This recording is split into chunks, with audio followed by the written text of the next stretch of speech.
Olá a todos, bem-vindos ao resumo semanal dos mercados financeiros da Air Trading.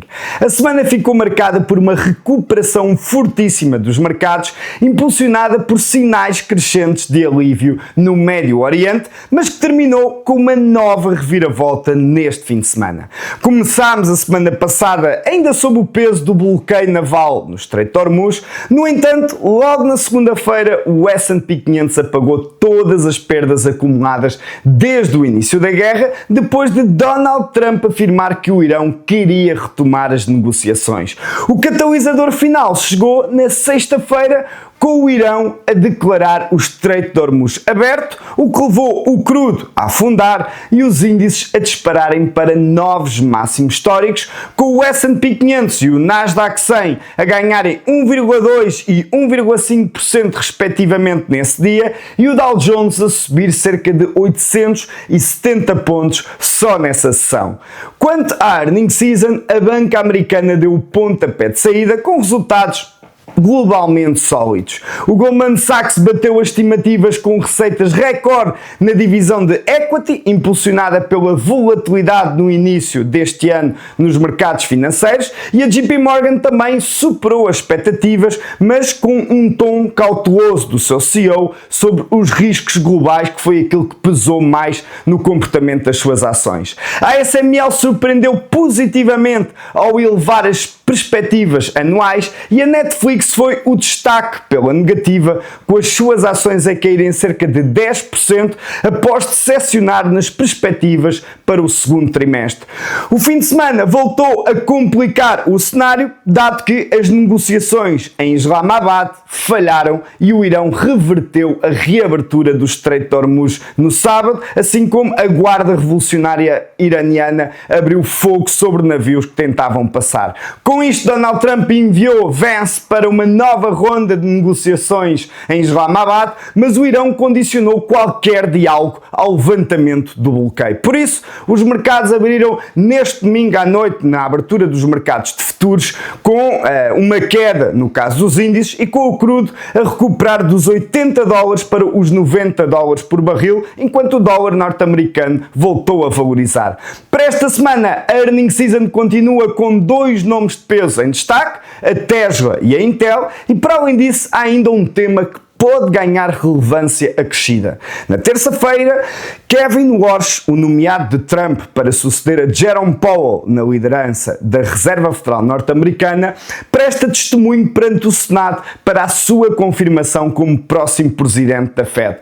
O processo está envolto em incerteza, dado que um senador republicano bloqueou a votação em comissão e todos os democratas pediram o adiamento da audição, assim como Trump já ameaçou despedir Jerome Powell caso permaneça no cargo de forma interina após o fim do mandato a 15 de maio. É por isso um tema que toca diretamente na independência da Fed e que o mercado obviamente seguirá com muita atenção.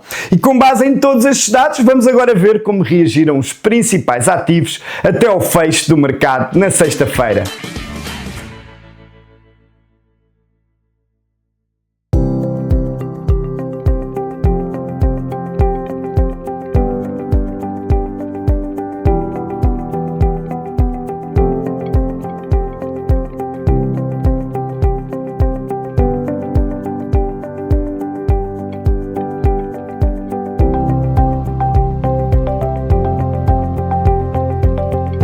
Relativamente à oportunidade desta semana, destacamos o comportamento em termos técnicos da prata.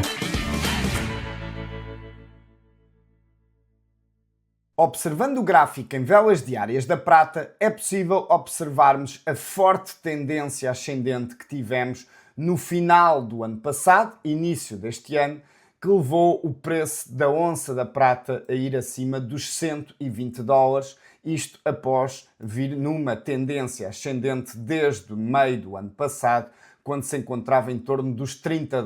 Portanto, uma valorização em termos percentuais em torno dos 260, 300%.